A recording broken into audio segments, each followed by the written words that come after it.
ಯಾವ ಥರ ಇದು ಬೆಡ್ ಎಲ್ಲ ಪ್ರಿಪ್ರೇಷನ್ ಆಗಿರೋದು ಸರ್ ಇದು? ಸರ್ ಬೆಡ್ ಬಂದು ಇದು HDP ಮೆಟೀರಿಯಲ್ ಸರ್. ಇದು ಮೆಟೀರಿಯಲ್ 12 ಅಡಿ ಉದ್ದ 4 ಅಡಿ ಅಗಲ ಬರುತ್ತೆ. 12 ಅಡಿ ಉದ್ದ. ಇದು ಬಂದು ಅಜೋಲಾ ಒಂದು ಸ್ಟಾರ್ಟಿಂಗ್ ಅಲ್ಲಿ ಹಾಕೊಂಡಾಗ ಸೀಡ್ಸ್ ಎಲ್ಲ ಇದೆ ಸರ್. ಇದು ಇದೇ ಬರೋಂಥದ್ದು. ಇದನ್ನ ನೀವು ಇದಕ್ಕೆ ಹಾಕೊಂಡ್ರೆ 12 ಅಡಿ ಉದ್ದ 4 ಅಡಿ ಅಗಲ ಇದು ಬೆಡ್ ಬರುತ್ತೆ. ಇದ್ರೊಳಗಡೆ ಬಂದು ಸ್ಟಾರ್ಟಿಂಗ್ ಅಲ್ಲಿ 10 ಬಾಂಡ್ಲಿ ಮಣ್ಣು, ಕೆಂಪು ಮಣ್ಣು ನರ್ಸರಿಗೆ ಹಾಕ್ತಿವಲ್ಲ ಆ ತರ 10 ಬಾಂಡ್ಲಿ ಮಣ್ಣು ಹಾಕೊಂಡು 2 ಬಾಂಡ್ಲಿ ಸಗಣಿ. ಅದರಲ್ಲಿ ಆವಾಗಲೇ ಹೇಳಿದ್ರೆ ನೀವು DAP ಮತ್ತು ಯೂರಿಯಾ ಮಿಕ್ಸ್ ಆಗಿರ್ಬೋದು. ಯೂರಿಯಾ DAP 2 ಮಿಕ್ಸ್ ಆಗಿರ್ಬೋದು. 2 ಮಿಕ್ಸ್ ಆಗಬಾರ್ದು. ಮತ್ತೆ ಆ ಥರ ಮಣ್ಣು, ಕೆಂಪು ಮಣ್ಣು ನರ್ಸರಿಗೆ ಯೂಸ್ ಮಾಡ್ತಾರಲ್ಲ ಆ ಥರ ಮಣ್ಣನ್ನ ಇದಕ್ಕೆ ಹಾಕೊಬೇಕಾಗುತ್ತೆ. ಸ್ಟಾರ್ಟಿಂಗಲ್ಲಿ ಸಗಣಿ ಬಂದು 2 ದಿವಸದಿಂದ 3 ದಿವಸದ ಹಿಂದೂ ಸಗಣಿ, ಈ 1-2 ತಪ್ಪೆ ಅಷ್ಟು ಸಗಣಿ, 2 ಬಾಂಡ್ಲಿ ಮಾಮೂಲಿ ಬರುತ್ತಲ್ಲ ಆ ಬಾಂಡ್ಲಿ 2 ಬಾಂಡ್ಲಿ ಸಗಣಿ ಸ್ಟಾರ್ಟಿಂಗ್ ಅಲ್ಲಿ ಹಾಕೋಬೇಕು. 10 ಬಾಂಡ್ಲಿ ಮಣ್ಣು. ಆಮೇಲೆ ನೀರು ಬಿಟ್ಕೊಂಡಿತ್ತಲ್ಲ ಒಂದು 15-20 ನಿಮಿಷ ಬಿಟ್ಟ ಮೇಲೆ ಗಲೀಜೆಲ್ಲ ಬರುತ್ತೆ, ಅದೆಲ್ಲ ತೇಲ್ ತೆಗೆದು ಹಸ್ಬಿಟ್ಟಿದೆ. ಆಮೇಲೆ ಇದನ್ನ ಸೀಡ್ಸ್ನ ಹಾಕೊಳ್ಳೋದಷ್ಟೇ. 15 ಡೇಸ್ ಆದ್ಮೇಲೆ ಟೋಟಲ್ ಆಗಿ ಕವರ್ ಆಗುತ್ತೆ ನಿಮಗೆ. ಅಂದ್ರೆ ಡೈಲಿ ಒಂದು ಬೆಡ್ ಅಲ್ಲಿ 1 ರಿಂದ 1.5 kg ಸಿಗುತ್ತೆ ಡೈಲಿ. ಬೆಡ್ ಪ್ರಿಪ್ರೇಷನ್ ಮಾಡ್ಕೊಂಡು ರೆಡ್ ಸಾಯಿಲ್ ಹಾಕಿ ಅದಕ್ಕೆ ಇದ್ರ ಮ್ಯಾಗ ತಗೊಂಡ್ಬಂದು ಅಜೋಲಾ ಫಾರ್ಮ್ ಆಗಿರೋದನ್ನ ಅಜೋಲಾ ಇದ್ರೊಳಗೆ ಹಾಕಿದ್ರೆ ಅದು ಡೈಲಿ ಅಷ್ಟೇ. ಡೈಲಿ ಸ್ಟಾರ್ಟಿಂಗ್ ಅಲ್ಲಿ 1 kg ಅಷ್ಟು ನೀವು ಈ ಬೆಡ್ಗೆ ಹಾಕೊಂಡ್ರೆ ನಿಮಗೆ 15 ಡೇಸ್ ಆದ್ಮೇಲೆ ಟೋಟಲ್ ಫುಲ್ ಕವರ್ ಆಗ್ಬಿಡುತ್ತೆ. ಈಗ ಡೈಲಿ 1.5 kg ನೀವು ತಗೋಬಹುದು. ಪರ್ ಬೆಡ್ ನಿಂತ ಡೈಲಿ 1.5 kg. ಡೈಲಿ 1.5 kg ತಗೋಬಹುದು. ಇವಾಗ ಹಸುಗಳಿಗಾದ್ರೆ 2 ಹಸುಗಳು ಕೊಡ್ಬೋದು. ಮೇಕೆಗಳಿಗಾದ್ರೆ 4 ರಿಂದ 5 ಮೇಕೆಗಳು ಕೊಡ್ಬೋದು. ಕೋಳಿಗೆ ಅಂದ್ರೆ ಒಂದು 10 ಕೋಳಿ ಅಷ್ಟು ಕೊಡ್ಬೋದು. ಇದು ಅಜೋಲಾನ ಫಾರ್ಮಿಂಗ್ ಇದು ಎಲ್ಲ ಫೀಡ್ ಮಾಡೋದ್ರಿಂದ ಏನು ಸರ್ ಅದಕ್ಕೆ ಯೂಸ್? ಯಾವ್ದಕ್ಕೆ? ಇವಾಗ ಕೋಳಿಗಳಿಗಾಗಲಿ ಹಸುಗಳಿಗಾಗಲಿ ಕೋಳಿ ಕೊಡೋದಾದ್ರೆ ಡೆವಲಪ್ಮೆಂಟ್ ಚೆನ್ನಾಗಾಗ್ತದೆ. ಕೋಳಿಗಳು ಆ ಕೋಳಿಗಳು ಬೆಳವಣಿಗೆ ಯಾವ ಥರ ಇರ್ತದೆ ಅಂದ್ರೆ ನೀವು ಹೊರಗಡೆಯಿಂದ ತಂದು ಅದಕ್ಕೆ ಫುಡ್ ಹಾಕೋದಕ್ಕಿಂತ ಇದನ್ನ ಹಾಕಿ ನೋಡಿ, ಅದ್ರ ಬೆಳವಣಿಗೆ ಕಾಯಿಲೆ ಬರಲ್ಲ. ಮೇಯ್ನ್ ಆಗಿ ಇವಾಗ ಅತಿ ಹೆಚ್ಚಾಗಿ ಮೆಡಿಸಿನ್ ಎಲ್ಲ ಕೊಟ್ಟು ಇದು ಮಾಡ್ತಿರಲ್ವಾ, ಅದೆಲ್ಲ ಯಾವುದೇ ಥರ ಪ್ರಾಬ್ಲಮ್ಗಳು ಬರಲ್ಲ. ಇದನ್ನ ಡೈರೆಕ್ಟ್ ಕೊಟ್ಟರೆ ನಿಮಗೆ ಅದ್ರ ಬೆಳವಣಿಗೆ ಏನು ಅನ್ನೋದು ನಿಮಗೆ ಗೊತ್ತಾಗ ಹಸುಗಳು ಕೊಟ್ಟಾಗ ಏನಾಗುತ್ತೆ ಅಂದ್ರೆ ಹಾಲು ಇನ್ಕ್ರೀಸ್ ಆಗುತ್ತೆ, ನಿಮಗೆ ಫ್ಯಾಟ್ ಇನ್ಕ್ರೀಸ್ ಆಗುತ್ತೆ ಚೆನ್ನಾಗಿ. ಮತ್ತೆ ಹಸುಗಳಿಗೆ ಪ್ರಾಬ್ಲಮ್ ಬರುತ್ತೆ, ಅದು ಸಾಮಾನ್ಯವಾಗಿ.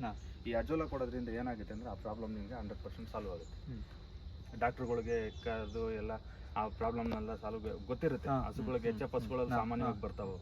ಆ ಥರ ಇದನ್ನ ರೆಗ್ಯುಲರ್ ಕೊಟ್ಕೊಂಡ್ಬಂದಾಗ ನಿಮ್ಗೆ ಆ ಸಮಸ್ಯೆಗಳು ಬರಲ್ಲ ಇದರಿಂದ. ಆ ಕುರಿ ಮೇಕೆಗಳು ಕೊಟ್ಟಾಗ ನೀವು ಹಿಂಡಿ ಬೂಸ ಕೈ ತಿಂಡಿ ಎಲ್ಲ ಕೊಡ್ತಿರಲ್ವಾ, ಅದೆಲ್ಲ ಕೊಟ್ಟು ಬೆಳೆಸೋದನ್ನ 1 ವರ್ಷದ ಬೆಳೆಸೋ ಬೆಳವಣಿಗೆಗಳು ಈ ಹೈಡ್ರೋಫೆನಿಕ್ ಇಂದಾಗ್ಲಿ ಅಜೋಲಾ-ಇಂದಾಗ್ಲಿ ಎರಡರಿಂದನೂ ಏನಾಗುತ್ತೆ ಅಂದ್ರೆ ನಿಮ್ಗೆ 1 ವರ್ಷದ ಬೆಳೆಸೋಂಥದ್ದು 6 ರಿಂದ 7 ತಿಂಗಳಿಗೆ, 1 ವರ್ಷದ ಬೆಳವಣಿಗೆ ನೀವು 6-7 ತಿಂಗಳಿಗೆ ಬಂದ್ಬಿಡುತ್ತೆ. 1 ವರ್ಷ ನಾವು ಹೊರಗೆ ಎಲ್ಲ 1 ವರ್ಷ ನೀವು ಸಾಕ್ತೀರ ಬೆಳವಣಿಗೆ ಏನಿರುತ್ತೋ ಅದು ನಿಮ್ಗೆ 6 ರಿಂದ 7 ತಿಂಗಳ ಒಳಗಡೆ ಬೆಳವಣಿಗೆ. ಅಜೋಲಾ ಯೂಸ್ ಮಾಡೋದ್ರಿಂದಾಗ್ಲಿ ಹೈಡ್ರೋಫೆನಿಕ್ ಯೂಸ್ ಮಾಡೋದ್ರಿಂದಾಗ್ಲಿ ಆ ಬೆಳವಣಿಗೆ ಅಷ್ಟು ಚೆನ್ನಾಗಿ ಬರುತ್ತೆ. ಇದು ಪರ್ ಕೆಜಿ ಹೊರಗೆ ಸೇಲ್ ಮಾಡಿದ್ರೆ ಏನು ರೇಟ್ ಹೋಗುತ್ತೆ ಸರ್? ಇದು ಯಾವುದು ಸರ್? ಇದನ್ನ ನಾವು ಬಂದು 500 ರೂಪೀಸ್ ಕೊಡ್ತಾ ಇದೀವಿ ಸರ್. ಪರ್ ಕೆಜಿ 500 ರೂಪೀಸ್ ಕೊಡ್ತಾ ಇದೀವಿ. ಇವಾಗ ನಾವು ಅಜೋಲಾ ಬೆಡ್ ಮತ್ತೆ ಇದನ್ನ ಒಟ್ಟಿಗೆ ತಗೊಳ್ಳೋದ್ರಿಂದ 1800 ರೂಪೀಸ್ ಸೇಲ್ ಮಾಡ್ತಾ ಇದೀವಿ. ನಮ್ಮ ಪ್ರೈಸ್ ಸೇಲ್ ಮಾಡ್ತಾ ಇದೀವಿ. ಬಟ್ ಅದು ಬೆಡ್ ಜೊತೆ ಕಲ್ಚರ್ ಸೇರ್ ತಗೊಳ್ಳೋದ್ರಿಂದ ನಿಮಗೆ ಪ್ರೈಸ್ ಕಮ್ಮಿ ಆಗುತ್ತೆ. ಅಜೋಲಾನೇ ಸಪ್ರೇಟಾಗಿ 1 kg ಬೇಕು ಅಂದ್ರೆ 500 ರೂಪೀಸ್ ಆಗುತ್ತೆ. ಇದರಿಂದ ಬೆಳವಣಿಗೆ ಅಷ್ಟೇ ಚೆನ್ನಾಗಾಗುತ್ತೆ ಸರ್. ಏನು ಸರ್ ಸಮಸ್ಯೆ ಏನಾರ ಅದನ್ನ ಇದು ಏನಾರ ಯಾವ ಥರ ಏನಾರ ನಾವು ಪ್ರಾಬ್ಲಮ್ಸ್ ಏನಾರ ಬರ್ಬೋದು ಇದನ್ನ ಮಾಡಿದ್ಮೇಲೆ ಏನು ಸಮಸ್ಯೆ ಬರಲ್ಲ ಸರ್. ಅಂದ್ರೆ ಇದು ಸನ್ಲೈಟ್ ಇರಲಿಲ್ಲ ಅಂತಂದ್ರೆ ಇದು ಬರ್ನ್ ಆಗ್ತದೆ ಅಂತ ಹೇಳಿ ಸರ್. ಇವಾಗ ಇನ್ನೊಂದು ಏನು ಅಂದ್ರೆ ಸೈಡ್ ನೆಟ್ ಕಟ್ಕೊಳ್ಬೇಕಾಗುತ್ತೆ. ಡೈರೆಕ್ಟ್ ಆಗಿ ಬಿಸಿಲು ಬಿದ್ದಾಗ ಏನಾಗುತ್ತೆ ಅಂದ್ರೆ ಬ್ರೌನ್ ಇಶ್ಯೂ ಆಗುತ್ತೆ, ಕಲರ್ ಚೇಂಜ್ ಆಗುತ್ತೆ. ಡೈರೆಕ್ಟ್ ಆಗಿ ಬಿಸಿಲು ಡೈರೆಕ್ಟ್ ಆಗಿ ಅದಕ್ಕೆ ಬೀಳಂಗಿಲ್ಲ. ಹಂಗಾಗಿ ಪೂರ್ತಿ ನೆರಳಲ್ಲೂ ಹಾಕಂಗಿಲ್ಲ. ನೆರಳಲ್ಲಿ ಹಾಕಿದ್ರೆ ಡೆವಲಪ್ಮೆಂಟ್ ಆಗಲ್ಲ. ಅಂದ್ರೆ ಇದಕ್ಕೆ 100% ಸೂರ್ಯನ ಇದು ಬೇಕೇ ಬೇಕು. ಅಂದ್ರೆ 50% ಇರ್ಬೇಕು ಸರ್. ಈ ತರ ಸೈಡ್ ನೆಟ್ ಕಟ್ಕೊಂಡು ಮಾಡೋದ್ರಿಂದ ನಿಮಗೆ ಅದರದ್ದು ಅನುಕೂಲ ತುಂಬಾ ಚೆನ್ನಾಗಿ. ಈ ತರ ಕಂಪಲ್ಸರಿ ಓಪನ್ ಇರ್ಬೇಕು ಸರ್. ಇದು ಓಪನ್ ಇದ್ದಷ್ಟು ಚೆನ್ನಾಗಿರುತ್ತೆ ಸರ್. ಗಾಳಿ ಬೆಳಕು ಚೆನ್ನಾಗಿ ಬೇಕು, ಬಟ್ ಬಿಸಿಲು ಡೈರೆಕ್ಟ್ ಆಗಿ ಅದಕ್ಕೆ ಬೀಳಂಗಿಲ್ಲ. ಹಂಗಾಗಿ ನಾವು ಸೈಡ್ ನೆಟ್ ಕಟ್ಟಿದೀವಿ ಅಷ್ಟೇ. ಇದನ್ನೆಲ್ಲ ಪೂರ್ತಿ ಕವರ್ ಮಾಡಿರೋದು ಯಾಕೆಂದ್ರೆ ನಾವು ಒಂದು ಸ್ವಲ್ಪ ಕೋಳಿಗಳು ಸಾಕಿದೀವಿ. ಹೌದೌದು. ಕೋಳಿ ಬಿಟ್ಟಷ್ಟೇ ಡೈರೆಕ್ಟ್ ಆಗಿ ಬಂದು ಇದ್ರೊಳಗೆ ಬರ್ತಾರೆ. ಅದನ್ನ ಅವಾಯ್ಡ್ ಮಾಡೋಕ್ಕೋಸ್ಕರ ನಾನು ಸೈಡಲ್ಲಿ ಕಟ್ಕೊಂಡಿದ್ದೀನಿ ಅಷ್ಟೇ. ನಮಗೆ ಬೇಕಾಗಿರೋದು ಪೂರ್ತಿ 4 ಕಡೆ ಓಪನ್ ಇರಲಿ, ಮೇಲ್ಗಡೆ ಮಾತ್ರ ಕವರ್ ಇದ್ರೆ ಸಾಕು ನಮ್ಗೆ. ನಾನು ಕೋಳಿ ಅವಾಯ್ಡ್ ಮಾಡೋಕ್ಕೋಸ್ಕರ ನಾನು ಇದನ್ನ ಕಟ್ಕೊಂಡಿದ್ದೀನಿ. ನಾವು ಒಂದು 50 ಕೋಳಿ ಸಾಕಿದೀವಿ, ನಾಟಿ ಕೋಳಿನ. ಅಲ್ಲಿ ಸಡ್ಡಿಂದ ಬಿಟ್ಟಷ್ಟು ಡೈರೆಕ್ಟ್ ಆಗಿ ಇದ್ರೊಳಗೆ ಬರ್ತಾರೆ. ಹಂಗಾಗಿ ನಾನು ಅವಾಯ್ಡ್ ಮಾಡ್ಲಿಕ್ಕೋಸ್ಕರ ಮಾಡ್ಕೊಂಡಿರೋದು.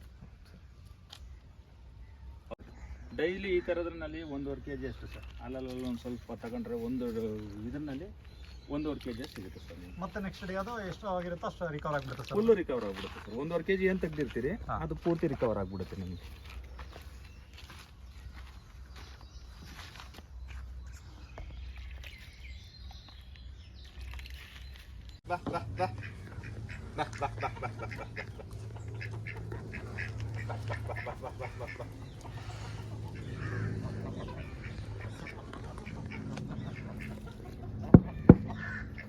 ಬಾತುಗಳಿಗೂ ಫೇವ್ರೇಟ್ ಸರ್.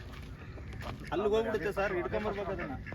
ಇನ್ನೊಂದಿದೆ ಅದು ಕೂಡ ಹಾಕಿದ್ದೀನಿ, ಗಲಾಟೆ ಜಾಸ್ತಿ. ಕೋಳಿ ಇಲ್ಲಿದೆ ನೋಡಿ ಬುಟ್ಟಿ ಒಳಗೆ, ಅದು ಗಂಡದು.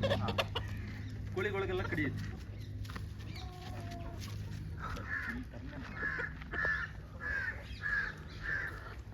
ಈ ಕಡೆಗೆಲ್ಲ ಕೈ ವಿಡಿಯೋ ಮಾಡಿ